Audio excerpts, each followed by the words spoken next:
Donc à Brive, j'ai été donc, champion de France, champion d'Europe et vice-champion d'Europe. Brivis შემადგენლობაში ვიყავი საფრანგეთის ჩემპიონი, ევროპის ჩემპიონი, ევროპის ვიცე-ჩემპიონი. Ok. Derrière ça, après, ça fait à peu près maintenant 15 ans que j'entraîne. უკვე 15 წელია რაც უწვრთნელი ვარ. Donc j'ai entraîné Clermont, უწვრთნელი კლერმონს, Montauban, Castres, კასტრი, Racing. რასინგი. Donc avec Montauban, champion de France. მონტობანთან ერთად ვიყავი საფრანგეთის ჩემპიონი, Castres, champion de France. კასტრის სათავეში საფრანგეთის ჩემპიონი Racing, champion de France. და რასინგის სათავეში საფრანგეთის ჩემპიონი Et 2 finales de Coupe d'Europe. და ორჯერ ვითამაშე ევროპის თასის ფინალი. Voilà un peu, ça va. Et vous ne travaillez pas avec l'équipe nationale ou Si, avec là je l'équipe suis parti, ils m'ont demandé avec Laurent, mon collègue, on est parti pendant 15 jours avec l'équipe de France pour regarder nationale, oui. l'équipe nationale, pour regarder un petit peu comment ça fonctionnait et qu'on donne notre point de vue. ხო, კითხვა იყო ნაკრების დონეზე თუ გიმუშავიათ მეთქი და ეხლა მე და ჩემი კოლეგა ლორანი ისიც 15 დღის განმავლობაში ნაკრებთან ერთად ვიყავით, ვაკვირდებოდით ვარჯიშებს და შემდეგ ჩვენი აზრი და დასკვნა გაუზიარეთ იმ მწვრთნელებს ჩვენი აზრი მაგათ ვარჯიში. La difficulté en France, c'est que les clubs ont beaucoup plus d'importance quasiment que l'équipe nationale. ჩვენთან სიძნელე ის არის, რომ კლუბი გაცილებით უფრო მნიშვნელოვანია და უფრო წინა დგას ვიდრე ეროვნული ნაკრები საფრანგეთში.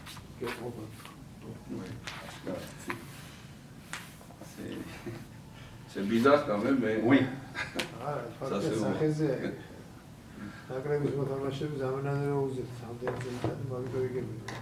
Oui, parce qu'il y a beaucoup de joueurs internationaux qui sont les remplaçants dans leur club. Et, ça arrive. Et est-ce que ხო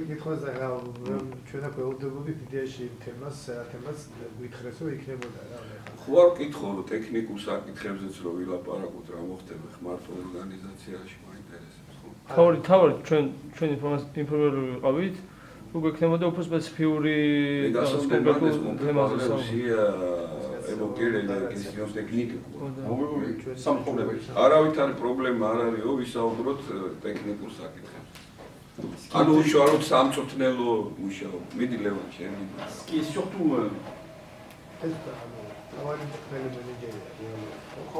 Alors vous êtes le manager ou directeur technique ou c'est quelque chose? Entraîneur-manager, oui. მე ჩემი პოსტი ითვლება მენეჯერ, მთავარი მწვრთნელ მენეჯერი. Alors, ce qui est important, ce qu'il faut savoir, c'est qu'avant d'être, enfin, tout en étant joueur, j'ai fait un cursus, je sors, donc j'ai fait une école aussi sur le management. ჯერ კიდე როცა მოთამაშე ვიყავიო, მე გავიარე მენეჯმენტის კურსები და სპეციალური კურსები. C'est-à-dire que tout en étant joueur, je travaillais aussi dans le monde bancaire. და მე ჯერ კიდევ თამაშობდიო, მოთამაშე ვიყავი, როდესაც აი საბანკო წრეებში ვიმუშავეო, რა მომიწია მუშაობა. Et donc là, dans le monde bancaire, donc j'ai fait une école de management, j'ai fait aussi une école sur la psychologie de l'être humain. და შემდეგ გარდა მენეჯმენტისა გავიარე აგრეთვე ფსიქოლოგიის კურსი. Et donc par rapport à ça, tout en étant entraîneur à Clermont-Ferrand, j'ai fait aussi une école dans l'entreprise Michelin. და კლერმონში როცა მწვრთნელი ვიყავიო, პარალელურად მიშლენის საწარმოში კიდე გავიარე კურსები სპეციალურად. Sur la gestion humaine. და იქ იყო ადამიანური რესურსის მართვა, ეგეთი ისა რა თემა. C'est-à-dire qu'il y avait le monde de l'entreprise et le monde sportif. ასე რომ მქონდა ასე ვთქვათ გავიარე კურსი როგორც სპორტული კოლექტივის, ასევე საწარმოო კოლექტივის მართვის თაობაზე. Ensuite, donc après on va pouvoir passer sur la technique, mais avant de passer sur la technique, le rôle le rôle d'une personne lorsqu'on est responsable d'une équipe, ჩვენ სანამ გადავალთ ახლა ტექნიკურ საკითხებზე, მინდა გითხრათ, რომ ადამიანი, რომელიც პასუხისმგებელია გუნდზე, ce qu'on demande tous lorsqu'on est responsable de joueurs ou responsable d'une équipe, c'est d'hommes, c'est que la personne soit le plus performant. ადამიანს, რომელიც პასუხს აგებს გუნდზე ნებისმიერ ადამიანთა გაერთიანებაზე, პირველი მოთხოვნა, რასაც უყენებენ, რომ იყოს რაც შეიძლება კომპეტენტური და რაც შეიძლება სრულყოფილი. Donc, vous avez des gens, vous avez aussi des joueurs, et ce qui est important, c'est qu'on demande aux joueurs d'être le plus performant possible. თქვენს რო ყავთ მოთამაშეები, არის თუ არა მნიშვნელოვანი, რომ მოთხოვოთ მათ, რომ იყვნენ რაც შეიძლება უფრო დახვეწილები, რაც შეიძლება უფრო დაოსტატებული. Et donc, d'après vous, quels sont, lorsque vous avez des joueurs ou lorsque vous avez quelqu'un, quels sont les facteurs essentiels pour que la personne soit performante? Qu'est-ce qui va être important chez l'homme? თქვენს მიმართ, აი, როდესაც თქვენ საქმე გაქვთ სპორტსმენებთან, თქვენი კოლექტივის წევრებთან, თქვენი აზრით, აი ამ მაღალი კომპეტენტურობის რა ძირითადი ფაქტორები და რა ძირითადი ნიშნები შეგიძლიათ ჩამოთვალოთ, რას მოთხოვთ თქვენს მოთამაშეებს. Alors, d'après vous, quels sont les facteurs, je sais pas, quelles sont les choses essentielles pour que quelqu'un soit performant? Discipline, il dit le premier, c'est discipline.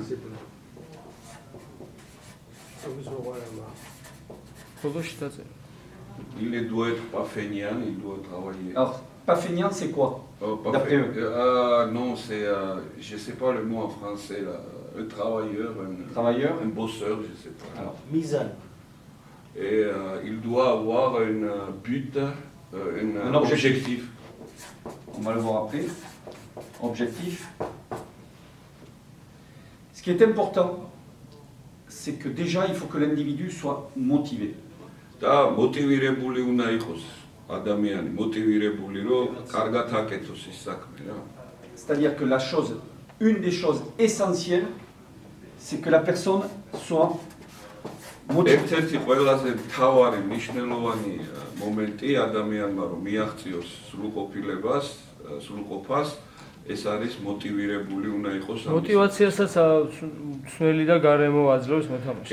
მე ვერ მოტივირებული ვიყავ. Et l'entraîneur et l'ambiance dans le collectif. Oui, ce qui est important, c'est ce que vous avez dit, c'est que le joueur ait envie de travailler, que le joueur ait envie de donner, que le joueur ait envie de se surpasser. და მოთამაშეს რაც თქვენ თქვით ის სხვაგვარად რომ გადავთარგმნოთ, არის მოთამაშეს უნდა ქონდეს სურვილი რომ გაიღოს რაც შეიძლება მეტი, დაიხარჯოს, რომ იმუშაოს მეტი, რომ მიაღწიოს ამ სრულყოფილებას.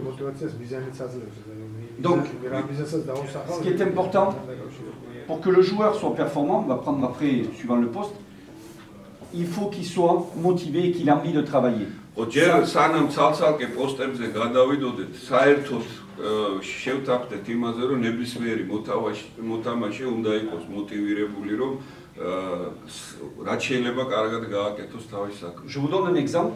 On va sortir du contexte du rugby. გავიდეთ სარაგბო კონტექსტიდან. Demain, il est maçon, par exemple. ხვალ შენ მაგალითად ხარ ქვისთვლელი რა. Et moi, je suis son patron. მე ვარ შენი უფროსი რა. Et je lui dis, demain, je veux qu'il me construise un beau mur. და გთხოვე რომ კაი ლამაზი კედელი ამიშენო რა. Donc, la priorité, c'est qu'il soit motivé. Pour qu'il soit performant, il faut qu'il soit motivé, qu'il ait envie de construire le mur. მაგრამ შენ რომ ეს კარგად გამიკეთო, ამისთვის მოტივაცია გჭირდება, უნდა გინდოდეს შენ თვითონ სურვილი გქონდეს, მოტივირებული უნდა იყო მაგისკენ რომ გაიჭირო რა. Est-ce qu'il va y arriver? და მიაღწევ თუ არა ამას რა, ამიშენებ თუ არა მართლა იმ კარგი მას რა. Donc, qu'est-ce qui va manquer s'il a la motivation? Qu'est-ce qui va manquer pour qu'il soit? და რომ ძალიან მოტივირებულიც რო იყოს და ძალიან დიდი სურვილიც რო გქონდეს, რამ შეიძლება შეუშალოს ხელი იმაში, რომ ვერ მიაღწიოს წარმატებას თავის საქმეში. Bonjour. Yannick Nyanga. Yannick Nyanga. Manager. Voilà. Les entraîneurs, on vous connaît bien.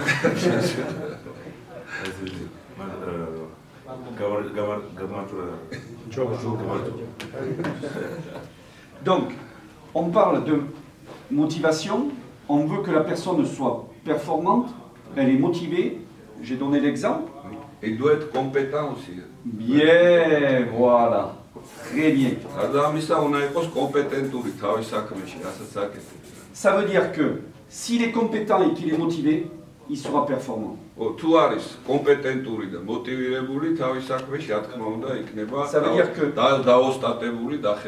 veut dire que demain, si je veux qu'il construise bien son mur, moi, en tant que responsable, en tant que patron, en tant qu'entraîneur, mon rôle, c'est de faire en sorte qu'il soit le plus compétent possible, qu'il soit le plus motivé possible pour être le plus performant possible.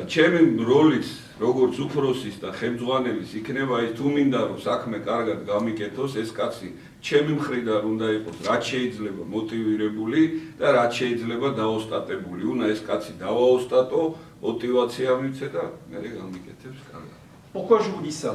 რატომ ვილაპარაკე ეს ყველა? C'est qu'à un moment, le rôle de l'entraîneur, იმიტომ რომ ერთ შვედიერ დღეს მწვრთნელის როლი le rôle de l'entraîneur, c'est de faire en sorte que le joueur, je parle du talonneur, si je veux que ça soit un bon talonneur, il faut que moi je fasse en sorte qu'il sache bien lancer. Qu'est-ce que je fais? მე როგორც მწვრთნელმა ყველაფერი უნდა გავაკეთო იმისთვის რომ თუ მინდა რომ ჩემმა ჰუკერმა კარგად ისროლოს ბურთი ყველაფერი უნდა ვასწავლო ეს რა კომპეტენტური გავხადო ამ საქმეში. Est-ce que vous comprenez? Et que chacun à son poste soit le plus compétent possible. ყველა მოთამაშე თავის ადგილზე, თავის პოსტზე უნდა იყოს რაც შეიძლება kompetentური. Et donc, moi, c'est bien si je lui amène cette compétence, mais si il sait bien se servir de la truelle et tout ça, mais s'il n'est pas motivé, qu'il ne veuille pas s'en servir, il ne sera pas performant. Donc ce qui est important, c'est qu'il ait les compétences, qu'il ait la motivation pour être le plus performant. ძალიან კარგათაც რო იცოდეს თავისი საქმე, ხლა იგივე აი კალატოზმა კარგად რო იცოდეს თავის ინსტრუმენტის ხმარება, თუ მოტივირებული არ არის, თუ სურვილი არ არის, კარგს მაინც ვერ გააკეთებს. C'est bon? დასაგებია, ხო ჯერჯერ. Vous êtes d'accord? Oui, oui. Ouais.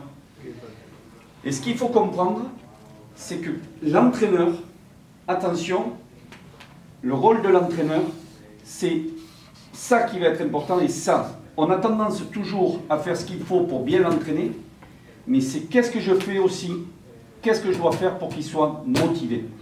ძირითადად თუ როგორც წესი მწვრთნელები ჩვენ ყურადღებას ვაქცევთ აი მიმართულებას რომ მოთამაშეები რაც შეიძლება კომპეტენტურები გავხადოთ თავთავიან საქმეში, მაგრამ აი ამ მეორე მიმართულებას რომ ისინი რაც შეიძლება მოტივირებულები იყვნენ, ამას ნაკლებ ყურადღებას. Et c'est là que je parle que souvent la gestion, ce qu'on appelle en France, c'est gestion humaine,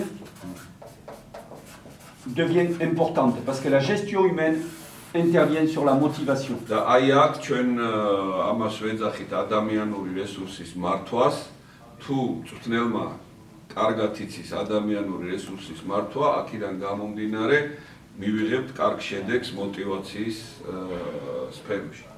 Je vais m'expliquer, c'est qu'on a toujours tendance, nous, lorsqu'on est entraîneur, à ne regarder que le terrain et à se focaliser que sur le rugby, que sur le terrain.